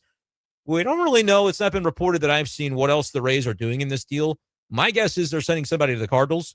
But are the Cardinals also sending somebody to Tampa to kind of spruce up the name that the Cardinals are getting back from Tampa? That's what I would be waiting to see. Yeah, all we know is who the Mariners are sending out. You would have to think that there is some sort of transaction between Tampa and St. Louis to complete this whole thing. Whatever else the Cardinals get out of that, I would have to think that there's at least one more player, because if not, is this a good deal? Right? I mean, I think it's underwhelming. Ty Pete is still he's still very young, was drafted in 2023, but just played his age 19 season in 2025 in high A ball with a 692 OPS, a bunch of strikeouts as an outfielder. Like, I think the Cardinals probably look at him and say, that Joshua Baez is an outfield prospect who had similar kind of numbers, and then he did something with his swing in this past season, and he rose up the system, and they added him to the 40-man. So, like, you're taking a chance on a guy who had a pedigree coming out of high school, right? And they're hoping that maybe they can turn him into something. It'll be a real nice test for their developmental group of, hey, Ty Pete was this first-round pick in 23, has not really emerged, but is still very, very young, turned 20 last August. So, we'll see. He's kind of a lottery ticket, I would say. The Cardinals are going to get somebody else, because it wouldn't make sense for the Mariners to send Ben Williamson to Tampa, and Tampa to, like, what would be the reason to involve the Cardinals in that? Just make that trade. Right. If there's not a Cardinals via Tampa element to this. And so Tampa either sends, I would say, a low-level name to the Cardinals, or the Cardinals are also sending a piece to Tampa, which then maybe improves the caliber of name the Cardinals get back from Tampa. That's my prediction. I have no idea, but I did see it reported of the three guys that Seattle was sending out. That was reported as kind of being the full list of the guys that the Mariners are losing. So now we just have to complete the Cardinals to Tampa leg of the trip, which, of course, Chaim Bloom has experience in Tampa, not recently, so I don't know that there's going to be any names that he had his fingerprints on from his time there, but you never know. We'll continue to wait and see what's said. But Senja would be the headliner of this deal that you would grade the deal on, in my opinion. This past season at High A Everett, he had a 4.7 ERA in 74 innings, and then he got bumped up to Double A, where he had more success, a 2.67 ERA across 33 and 2/3 innings, 37 strikeouts. Overall last year, 108 innings, 120 strikeouts. So solid ratio. Walks are a little high for sure, 4.2 walks per 9 this past season, but 10.0 Ks per 9 is what you're working with on that side of things. So this is a guy that has to land in the Cardinals rotation down the road in order for us to feel good about the trade. That's kind of my surface level interpretation. I think it would work out if that's the case. Again, we don't know the full trade, but we know that Brendan Donovan's going to Seattle and that he's not on the Cardinals anymore. And that's a signal of the Cardinals thinking, okay, it probably won't happen this year. Probably won't even happen next year. We'll see. 2028? Hey, maybe. Just watch and find out, right? That's what this is. I mean, look, that was always the way that it was trending. That I think before this, you were really committed to the next 2 years are going to be lean. And then with this, now you're kind of talking about 28, 29, like when is it really going to be? And maybe I'm an idealist, and I saw a lane for the Cardinals to come into this season, keep Brendan Donovan at the top of their lineup, win 77 or 79 games, overachieve relative to what is expected. And you might be hearing that and go, Brendan, that's not even a 500 record. No, it is not. No. But what is expected is probably going to be below that. And so if you end up winning 78, 79 games with a Brendan Donovan, does that tell you, and like, let's say you promote Quinn Matthews later in the year and he looks good. And let's say McGreevy looks good and Liberatore. And you're like, okay, Kyle Leahy emerges. And you're like, we've got 4/5 of a rotation. Does that compel the Cardinals to come out and say, hey, let's sign Brendan Donovan to a deal? Let's get him locked up. Let's say he's going to be part of the next thing. Let's sign Mason Wynn to an extension. Let's tell our fans like who they're going to be coming to watch for the next 3-4 years. They didn't go that route. They said, well, we're not close enough to be able to project that that's going to make sense for us. And if we wait, we're not getting what we could for Brendan Donovan. So we can get Sanger now. We're going to do it. And that's the deal that they make. And it's disappointing, but I think the writing was already on the wall for this, for them to be lean for the next coming years. Well, you also have to feel good about your evaluations for other guys. Like a lot of folks were saying, yeah, no brainer, trade Brendan Donovan because he's going to get you your best return for any of your other players because we already have JJ Weatherholt. Like I would have been okay with I think we can project out most likely that JJ Weatherholt's going to be a solid MLB player, albeit health, notwithstanding with all of that. Hopefully he's healthy enough to turn into that. It's always a risk though, right? And so like keeping around a Brendan Donovan wouldn't be all that detrimental to it because there could even still with all of that be other places to put JJ Weatherholt if Brendan Donovan were still on this team. And you don't know for sure that JJ Weatherholt's going to turn into even what Brendan Donovan was. There's a lot of hope that that will be the case. He's a very talented player, highly ranked guy, obviously, but you just don't know. And so maybe until you get a little bit more of an evaluation of what JJ Weatherholt is at the major league level, then you make the decision on like, okay, well, do we need Brendan Donovan still, or is now a good time to trade him at the deadline? Like that was maybe what I was thinking the Cardinals could possibly do, but like I know that a lot of Cardinal fans were just like, look, oh yeah, JJ Weatherholt's going to be great, so Brendan Donovan's going to get us something. Which is fine. I never agreed with your premise or theirs. Maybe I'm on an island, but my view is more good players better than fewer good players. Well, that's what I'm saying. Yeah. So Donovan could play one position and Weatherholt could play another, right. And you got 2 out of 9. You're well on your way. Here's Mason Wynn. Do you like Herrera? That's 4. Like, I would have built the lineup that way. But I think there's also an aspect of this. As the season progressed in 2025, Cardinals didn't play Donovan at a bunch of spots. They mostly played him at second base. Is he a plus fielder in left or at third base? Probably not. And so, like, as much as you give him the credit for the versatility, you know, what do you ultimately decide his best position is? And is that the same that's true for JJ? Like, now Weatherholt seemingly fits at second. Gorman's going to play third. Sid JC's going to play third, and that's kind of that's a platoon that can work for you potentially. I don't really know beyond that what we're going to be looking at here, but yeah, I would have said that with Donovan and Weatherholt on the same team, you have 2 good players instead of just one. But a lot of people did take that approach where it's like, oh, they could kind of play the same position. Yeah, sure, but the Dodgers never cared about that. They just keep adding good players. So I'm not saying that that's the reason they did it was because of Weatherholt. I think it's because of everything else is the reason that they did it. But it does, in the short term, open up an easier path. Like, it's going to be harder for the Cardinals to ignore Weatherholt. Like, if he had a great spring, but they said we don't have somewhere to put him, then that would have been kind of iffy. Now they really, if he earns it, he's going to be on the team, I think, for opening day. 875 KTGR if you want to give us a call or a text with what you think about the JJ Weatherholt, or not the JJ Weatherholt trade. My goodness, no. Brendan Donovan trade. Yeah, to that the would Seattle be news. Mariners. Yeah, no, that's not happening. I retract that immediately, faster than Rick Barnes retracted his my players are gambling joke that he made the other day. Should not have said that. Brendan Donovan to the Mariners. Samuel's question here on YouTube. Are the Cardinals going to lose 100 games next year? I assume this year, or yeah. Yeah, I think he means this year. Yeah. No. I am going to say that no, they don't. Yeah, because even that's kind of hard to get to. Like, I think this Cardinals team at least has the players to avoid that fate. Remember when, what was it, 2-3 years ago when they lost 91 games? And that felt like rock bottom for a lot of Cardinals fans. And because it was. Like, that was a rough record they had not had in a very long time. And I think they have a slightly better team right now than they did then. So I don't think so. Yeah. Yeah, no, I think I saw a win total projection from, I guess it's not a projection, it's a line from a sports book that was 71.5. I don't know that that's updated, but that was a couple of weeks ago. And I would take the over on that personally. I think the Cardinals can still win in the low to mid 70s of ball games. That's, though, assuming some very rosy interpretation of some things, like that the pitching, that they've got enough, which I think maybe they do have enough to like field a 5-man rotation without having to dip prematurely into prospects and things like that.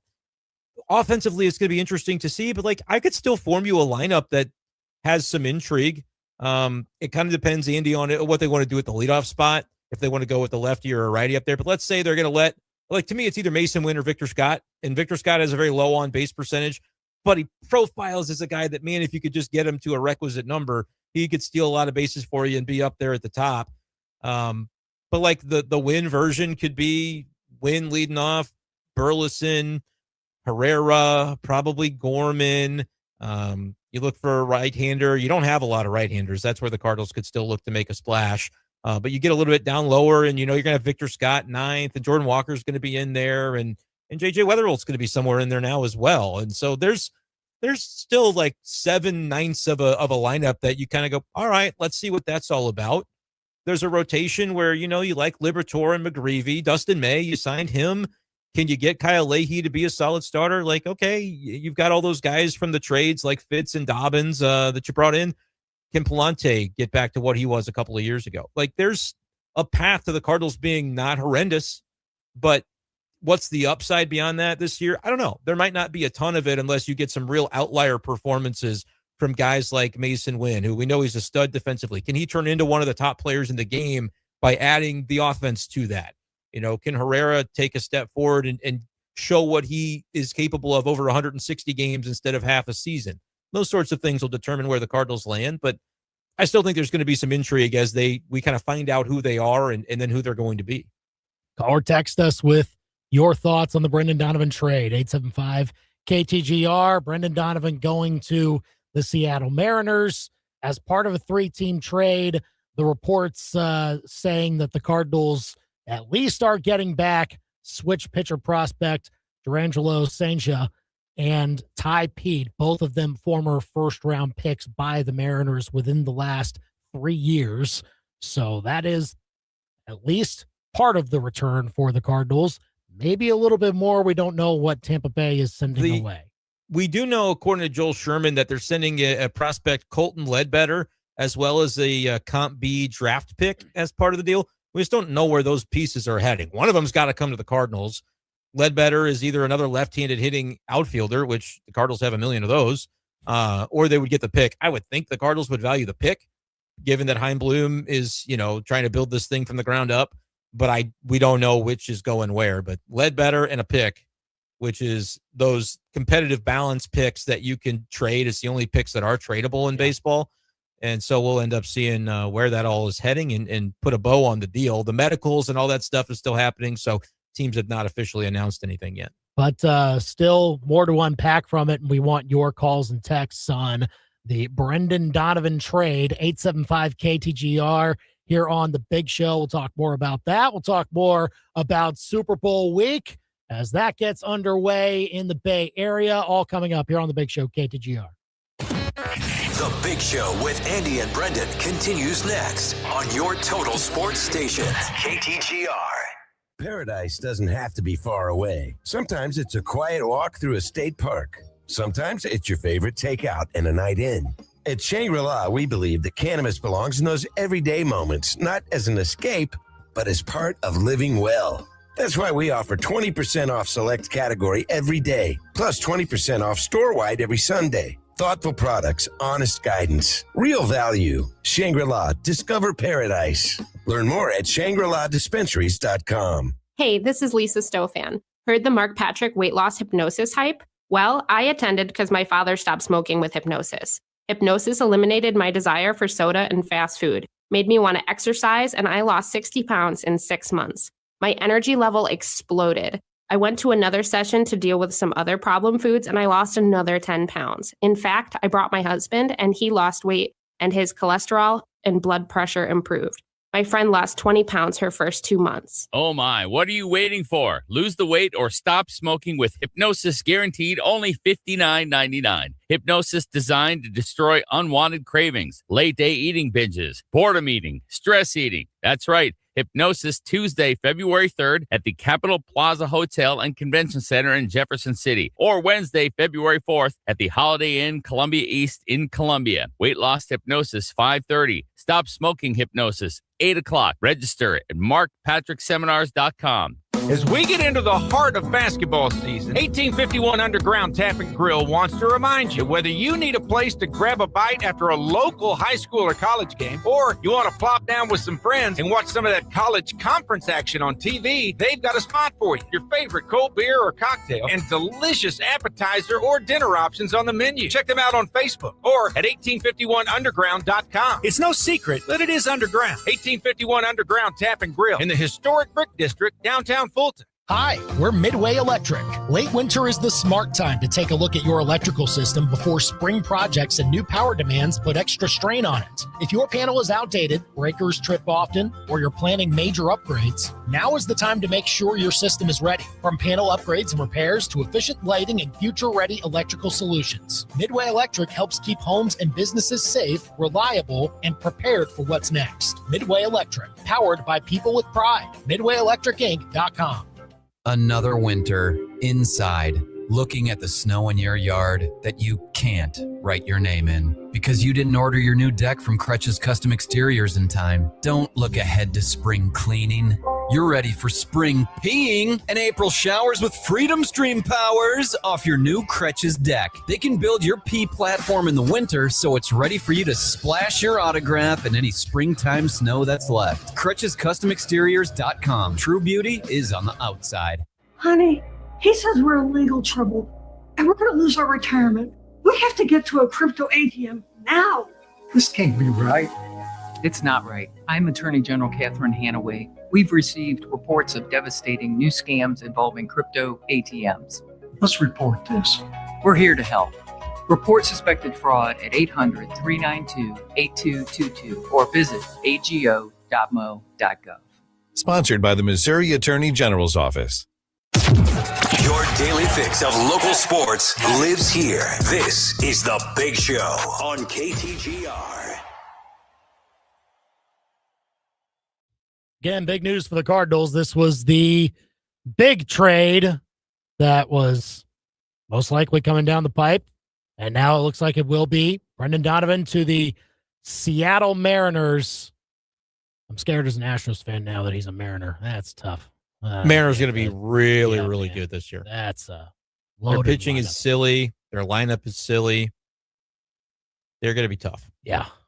And that made sense for them to get a player like Brendan Donovan. Certainly fits what they're trying to do. Cardinals are getting pitching prospect Durangelo Saintia and Ty Pete, an outfielder drafted in the first round 3 years ago out of high school, 20 years old for him. Saintia is entering his year 23 season. By the way, looking back at his Mississippi State stats, Saintia went 7 innings, giving up 2 solo home runs, 3 total hits, a walk, and 9 strikeouts against Mizzou on May 17th, 2024. There you go.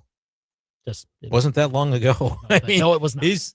He was a pretty recent draft pick and had a good, solid professional season last year. Like putting up some solid numbers at AA. He'll probably slide right into the Springfield rotation to begin the season, and have an upward trajectory from there. That's the hope. Like the idea for the Cardinals of if you're going to turn this thing around and if you're going to do it in a fashion that is more timely than maybe what the on paper would suggest, you're going to look to a guy like Saintia, a guy like Liam Doyle that you drafted last summer, and Quinn Matthews, pitcher like that, and maybe some of the others that are making their way through the system. You need a few of those guys to emerge to maybe slot in with a McGreevy, and we'll see about Liberatore as he has some team control remaining as well, and you try to find that rotation, because that's where they went awry, I think, first when things started to go off the path of the Cardinals in recent years. And so it's clearly been a point of emphasis for Chaim Bloom, and all the moves he's making is, if I'm doing it, I'm getting a pitcher back as part of the deal. Oh, yeah. They're trying to find a way to Yeah, throw volume at the problem. Is Dick Fitz or Hunter Dobbins or those guys going to end up? Nope, that's a man's name. I'm just going to plow right through it. Oh, dang it. Okay, so are those players? I'm just asking a question. Are those players going to be guys that are mainstays moving forward? We don't know, but they're lottery tickets for such, and you can continue to give guys opportunities until your prospects are ready. Man, you went there. It's all right. There's nothing wrong with that. That's not right. I'm not saying anything wrong with that. I would have sold it and just kept on cruising. I'm not saying it's wrong, but anyhow. I'm going to point out anytime that it happens. Look, that is an interesting conversation, though. Like, you throw St. Shea into this mix of Liam Doyle and Quinn Matthews. Tank Kent's you still got to think about. Like, there are some guys that were down this past Cooper year. Jerpy was injured. Hence was injured. Like, you got to see what they're about at post-injury, at least. Like, it's still down the line, right? There's still not the immediacy that maybe those other guys bring. But yeah, I mean, I think the Cardinals are pretty flush with options, at least for now, for that type of homegrown talent. That they can maybe afford that. 1, 2 of them may not work out, and that's okay as long as we can get one of these few that may be a little bit closer to that threshold of breaking through to the big leagues, if they're able to elevate them to that point. I do think it's in a much better state than it was not too long ago. I agree. And again, like, Matthews pitched a whole year at AAA, so he's knocking on the door. Got to, get the performance that deems him ready, but he's close. Senja is hopefully somebody that can get to AAA by the end of this coming season, or maybe even the big leagues. You never know. Like I said, he had about 7 games at AA and pitched well there last year, so we'll see. And it's a guy who pitched in college, so those can be elevated a little bit more quickly. And then you're talking about the class of, Liam Doyle. He's not going to be somebody on the radar for this year. They've already said he's not going to be in big league camp. He's going to be at the minor league camp. But was a top highly rated draft pick that you're excited about, obviously, out of Tennessee. They like Franklin that they got out of Tennessee as well. That was kind of more of a reliever for the Volunteers, but they're going to look at him as a starter. He's somebody that you hope to see progress through the system. Bryson Motts was their minor league pitcher of the year this past season. Yeah. Probably see him at AAA this coming year. And then you get into the guys that were hurt, like a Cooper Jerpy, who's going to be coming back. Takoa Roby, I think, will miss most of the year with his injury. Yeah. But you've got a bunch of names at this point that you're just hoping 2 or 3 of those can be long-term in a big league rotation. You've done something right. But that's really what this whole rebuild hinges on, in my opinion. Like, the offense will be what it is. You can kind of find out which guys you want to keep and which ones maybe don't cut the mustard. But if they can get the pitching, that'll be the way that they start kind of turning this thing around. Okay, maybe we have the full trade now. Bob Nightingale tweeting out everything that he seems to know and is at least laying it out as if it's the full trade. Okay, so Mariners. Ooh. Yeah, so Mariners get Brendan Donovan. Tampa Bay receives Ben Williamson. St. Louis gets Durangelo Sencha, Ty Pete, Colton Ledbetter, and the Comp B. They get the player in the pick. Okay. Very interesting there. Get both Ledbetter and that's considered a top 3 round pick. It's a nice pick. It's like between 2nd or 3rd round, something like that. That's a good pick for the Cardinals to have. Yeah, I was assuming they would want the pick. Like, I was texting with people going, all right, if Ledbetter and the pick are in this, according to Joel Sherman, who's going where? But the Rays had already received somebody from Seattle, so they didn't necessarily have to send anything more to Seattle. The reason that the Cardinals are involved in this is because the Cardinals are sending the biggest piece in Brendan Donovan, and so it makes sense that they're getting stuff from both sides. And that's the way that it's going to go. Tampa Bay is getting Ben Williamson from Seattle. Cardinals, reportedly, this is accurate, aren't sending anything to Tampa Bay. Yeah. They're just getting stuff from them to justify the whole Donovan return, the way that it works. Yeah, like I'm trying to see, like, okay, for Tampa, they must have really wanted Ben Williamson. Cardinals are like, yeah, we don't really have any use for that. We got Weatherholt coming up as an infielder. So they can have Williamson. That trade gets kind of consummated there. But according to this, it's really just the Cardinals as the middleman getting the most stuff. Yeah. We know that Seattle wants Donovan. Tampa wants Williamson. The Cardinals are getting everything else in the way that Bob Nightingale has laid it out, which let's wait and see if that's, corroborated by other reports. But it would be notable if the Cardinals are getting both the pick and the player. Ledbetter, the outfield prospect coming from Tampa. Yeah, he was in Double-A last year, 265 average, OPS 716. Also a Mississippi State grad. It just everything. It's all I was coming hoping up. that I wanted to see him come this way. Former teammate of St. Joe. That's what you like. Look at that. Second round pick in 2023 out of Starkville by the Rays. So, I mean, yeah, and so he's broken into the Double-A level. Maybe he slots into Springfield, or that'd probably be the most likely landing spot, and see if he is able to up his production enough to justify a spot in AAA. But this is maybe another guy, another outfielder that maybe is closer to getting to that, to helping out your big league club than maybe Ty Pete is at the moment. Not saying Ty Pete can't, but still, he's the very lottery young. ticket. Yeah, he can maybe develop into something, but it's a little too early to tell right now. So we'll see on that. But Ledbetter, Kind of crazy. They're getting a first rounder and a second rounder from that same 2023 draft. Pete was the first rounder of the Mariners, Ledbetter the second rounder of the Rays. And, a 716 OPS in Double-A this last year for Ledbetter. I don't know necessarily that he projects as a future somebody in the big leagues with that, but you got organizational depth. I just wish he hit right-handed. Like, having not known anything about Ledbetter before today, you could stand to stock your system with some more right-handed outfielders, but what's available is what's available. And so that's, what they end up getting. I do think the Cardinals getting both a Comp B draft pick and another outfield prospect from Tampa as kind of pieces 3 and 4 of the deal do tie it together in a way that's a little more favorable to the Cardinals, but they'll still miss Brendan Donovan. Don't get me wrong on that. Oh, in the short term, no doubt. And that's again what the Cardinals have to overcome with this whole thing. Like, Wilson Contreras ain't here anymore. Sonny Gray, no. Arenado, no. Brendan Donovan, like, it is a fair question to ask. Who are you going to Busch Stadium to see?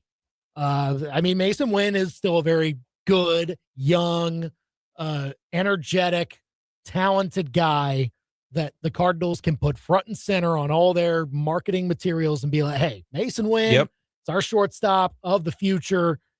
Come out and see him. Once they name J.J. Weatherholt to the opening day roster, they'll be like, yeah, this guy too. Like, put him out there. Matthew Liberatore, guys like that. Outside of that, though, it'll be hard to say, okay, there are not all that many huge faces that for sure are going to be major contributors to the Cardinals this year. So that is an uphill battle, at least in the short term. And like trying to get more people and more butts and seats, it will still be an uphill battle, I think, from that standpoint. But start winning a few more games than maybe you expect this year. It doesn't have to be a hugely impressive over 500 contend for a playoff spot type of year, but have some decent stretches, in the dog days of summer where Cardinals can tune into you and be like, okay, yeah, they're starting to show me something. I think you're looking for players more so than what the final record's going to be. You're looking for Mason Wynn to emerge at the plate. Ideally, you're looking for Herrera to emerge behind the plate. I'm not sure how likely that's going to be to happen, but they're going to try it. You're looking for some of these pitchers to catch on and stay on and stay healthy. You're looking for, some of the other Jordan Walker. Can the Jordan Walker thing happen, or is that just not going to happen? Yeah. You're looking for maybe Nolan Gorman to find that consistency. You're looking for a rookie Weatherholt to emerge and maybe be a rookie of the year candidate. Lars Nootbaar's still here, right? You're looking for, if they don't trade him, you're looking for Lars Nootbaar to maybe be the healthiest version of himself so that he's somebody that can be traded as well for legitimate value. I just don't think Lars Nootbaar is a Cardinal in 2028. He's got team control for this year and next. So I think ultimately the best case would be for Newt to gain trade value, and you can move him for more than you could coming off a frankly cartoonish type of injury. You're saying both of your Achilles were about to pop if you didn't do this Hagelin's deformity surgery. Okay, like kind of strange, but that's just been the tale got of it done, right? Right. So hopefully that's just behind him, and what we shall see. Yeah, lots of questions still to be answered as to what this Cardinals team is going to be like. It's going to have to come from different sources of production now that Brendan Donovan, probably their best player, is no longer on the team. He's a Seattle Mariner now. But the Cardinals, I think it's a bow on it. Good trade. They got enough for Brendan Donovan. And if the Mariners needed to have Tampa Bay add to the return, great. I think this all worked out. I think if Nightingale is right that all that other stuff was coming to the Cardinals, that it's a good trade. It's possible that it's not. Like it would be impossible, I think, for the Cardinals to not get the stuff from Tampa, because otherwise, why was it a 3-team trade? But so far, I've only seen Nightingale report that for whatever it's worth. Yeah, so we'll see what gets officially posted from the teams when that does come.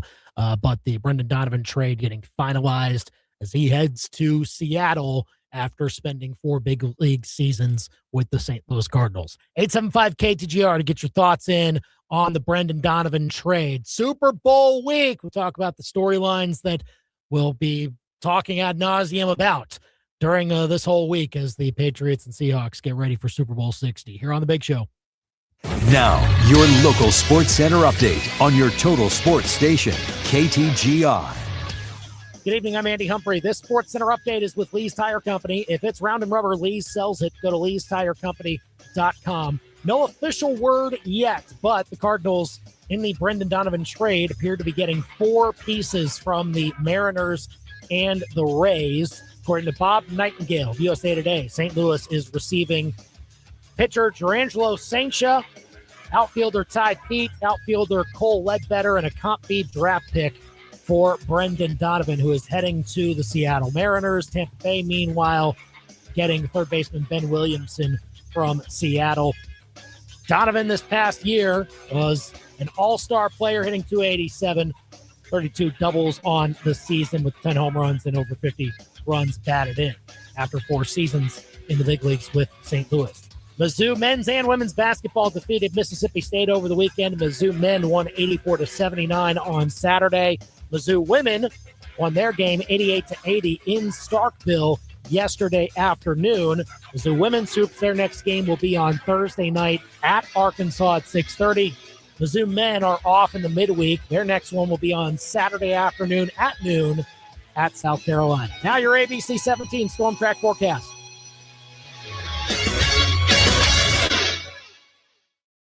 I'm ABC 17 Storm Track Chief Meteorologist Jessica Hafner. I'm tracking mostly cloudy skies with a chance of some patchy freezing drizzle in the morning. Morning temperatures dropping down to about 25.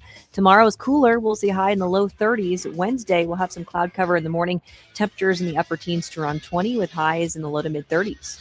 I'm ABC 17 Storm Track Chief Meteorologist Jessica Hafner, and that's your ABC 17 Storm Track forecast on your total sports station, KTGR.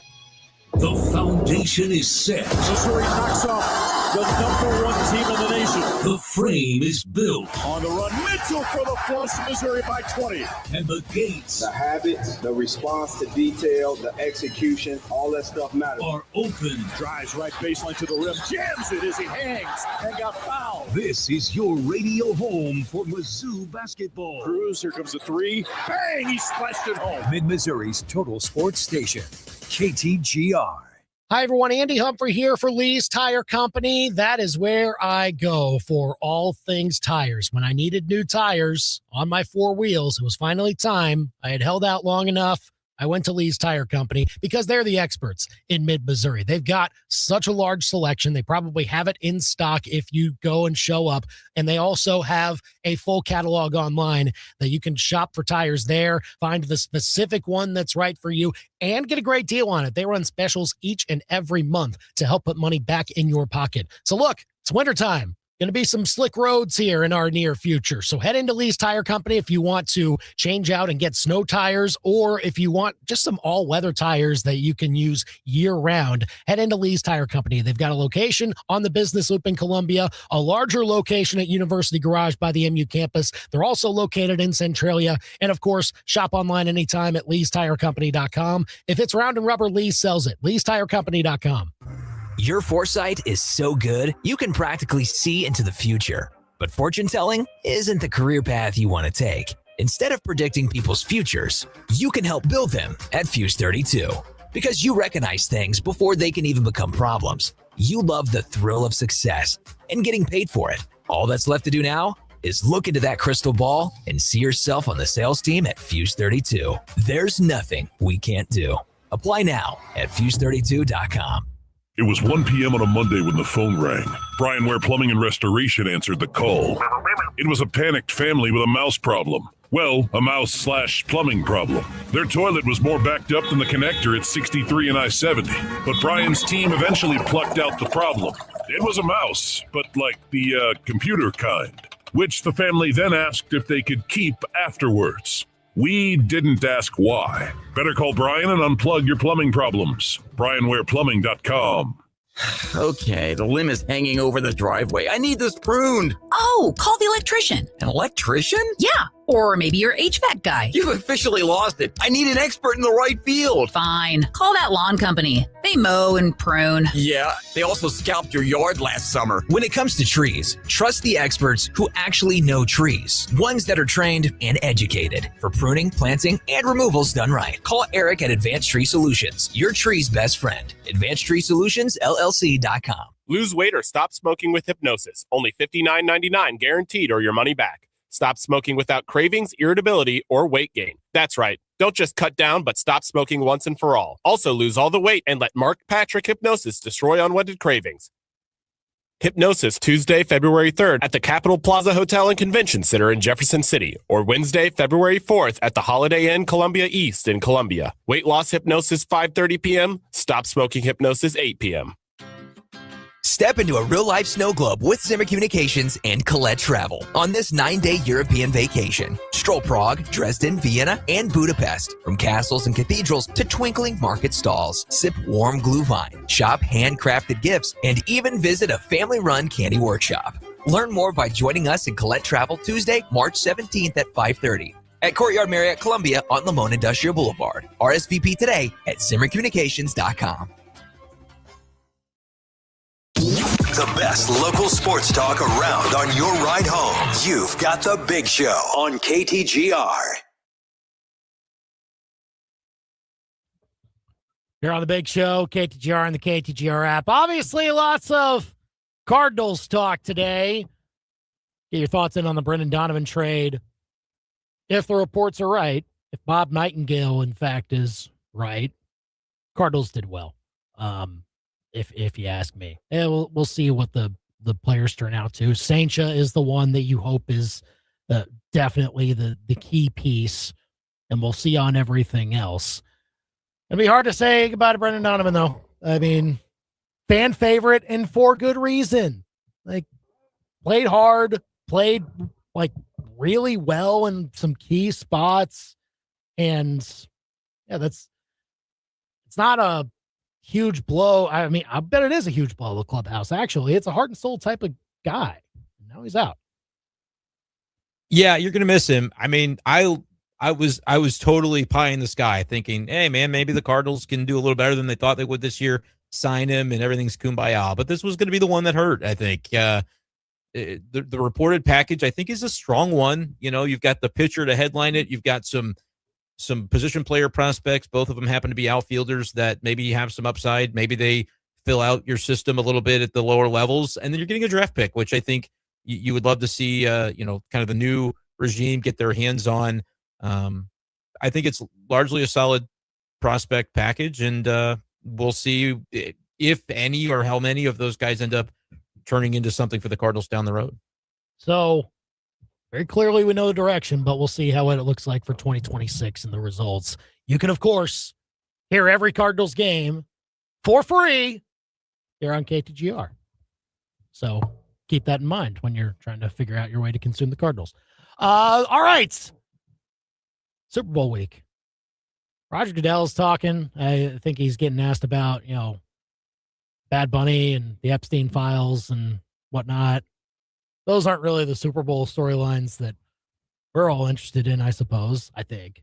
But several to pour into, and as far as like the game itself, like obviously a big one is that will it be a close game? Because a lot of folks say, is this Patriots team actually good enough to be one of the two last teams standing? I know that's how it worked out, and we've had this system for years and years and years, and it usually doesn't fail. But it's still easy to question whether this Patriots team, like if you put every team up against each other, whether they would actually be the second to last or one of the two last teams standing in any other situation. I don't know. It still seems like a lopsided battle, but maybe another week of all this talk, Brendan, can convince we me overthink it. We Yeah. overtalk it. We overanalyze it. I'm hoping it's Seattle by 10, and I can just rest easy on that -4.5 that I played right after the championship games. Although not quickly enough right after the championship games because somebody got -3.5. Rob Vino. Rob Vino did. He was on it. He knew. He was on it. They're going to win by 4. I'm telling you. That's just the way these things go. I might as well start betting exact score bets right now, like 21-17, 24-20. Common like numbers. Yep. Find some of those commonalities because they're winning this sucker by 4 the way things go. No, I like Seattle. I don't really think on paper there's anything for me to talk myself out of with Seattle. It would be Drake May playing an all-timer, which would be a lot of fun to watch if it happens, so I wouldn't even complain. You could have an opportunistic defense for the Patriots continue to be that, and then maybe they pounce on a mistake. Maybe Darnold starts seeing the ghosts again, but he's played too well for me to expect that.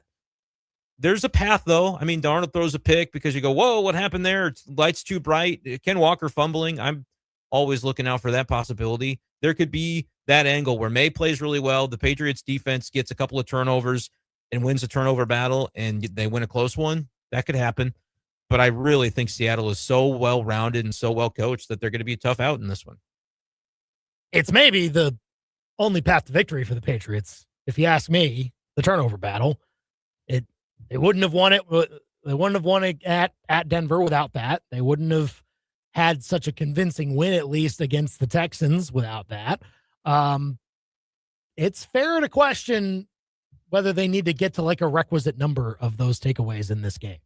And I don't doubt that they can because, I mean, usually getting takeaways is kind of a hard to predict stat. Is there skill involved with it? Usually not a lot. That's why it's called the great equalizer. And any team can get back in a game with that exact stat in their favor. But the more it happens to the Patriots, you start to wonder, are they just really good at making other teams have some key mistakes? And that's what they're going to need to do to this Seahawks team. With, I think, Brendan, the two key players that you mentioned. We've seen Sam Darnold go into pumpkin mode in big games. He hasn't yet this year, but lights are never brighter, right? And then Kenneth Walker. It's just, maybe that's the recipe right there. It all comes down to those two protecting the football and not giving too many extra key chances to the Patriots. Yeah, and I want to see from the Patriots side of things, like if they are going to be able to pull off. I don't really think they're going to be able to run the ball very well. This feels like a game where they're going to feed the ball to Ramondre Stevenson, and he's going to be 3 yards in a cloud of dust. But that's going to turn into May's going to have to make some plays on third down. So what he does with his legs and what he does with his arm is in Doy. That's not really great analysis. He's the quarterback of one of the two teams. But I just feel like there's more pressure on May, in my opinion, than Darnold. I feel like the infrastructure on the Seattle side, when it comes to the run game and the explosiveness of it, when it comes to having a JSN, I think Diggs will be a factor for sure. They'll want to feed him, but Jackson Smith and Jigba has been unbelievable, and Darnold has that as the safety blanket on just about every play. So there's less that he's got to put on his shoulders. I think for the Patriots to win, it will have to be great in a way that Darnold doesn't necessarily have to be to win a ring. 875 KTGR, what's the storyline you're following the most heading into Super Bowl 60 in the Bay Area coming up in 6 days? Well, I said that. What's that? Bay Area. I think that's savvy. Again, it's not San Francisco. It's not. It's really not. There will be people in San Francisco for the Super Bowl. That's where they're going to be, whatever it is, your media events. And because that's where the lights are brightest, I suppose, in that area. But we're talking about a suburb of San Jose here. That's where, if you're just going for the game, it is more sensible for you to fly into the San Jose airport than it is to San Francisco. Very clearly. Santa Clara, you can just say Santa Clara and cover all bases there. But that would be accurate, geographically correct. Santa Clara, though, if you're not familiar with California, you might think, oh, it's just near LA. No, it's still, you got to at least know where the cities are and everything like that. But Yeah, Bay Area, where it's like this is another cold weather Super Bowl technically, right? Ooh, technically, like what do they use to determine that? Well, I don't know, but this is an open air stadium, and it's highs in the 50s and 60s, but it'll probably be chilly. Yeah. By the time you get to the game time. What do we got for game time? It's like 5:30. 5:30. Our I time. guess. Well, their time it'll be like 3:30, even less. So it'll be fine. It'll be afternoon. You're talking about okay. Yeah. Probably. I'm looking for Sunday. You're 57 degrees is the high. The heat of the day. It'll start to get a little bit lesser, but yeah, you'd be in the 50s, I think. The low is 50 for Sunday. They don't really have a wide range of temperature out there the way that we tend to go with the highs and the lows here in Missouri. Like when you get to those the coasts, temperature is the temperature. LA always Yep. 70, right? That's it. Nothing else. Yep. But they're in San Francisco, San Jose, Bay Area. Like even during the summertime, you get some chilly moments in June, and how even. close you are to the water is also another factor. I guess I was searching San Francisco when really I should have been searching San Jose. Maybe just search Santa Clara. That would be most accurate. And in the weather, probably does have some variations from jurisdiction one to another. Yeah. Even better. It looks like for Sunday, the high of 64. You're gonna be just fine out there. All right. I'm not pitying them here in Snowpocalypse, Missouri. I'll tell you that. Well, definitely not. But ball goes well weather-wise over in Santa Clara for Super Bowl 60 in 6 days. We'll obviously talk more about it throughout the week. Thanks for joining us today. Thanks to Larissa Anderson and Mizzou Softball for joining us earlier. We're back tomorrow at 4 o'clock. He's Brendan. She's producer Natalie. I'm Andy. We're done for now.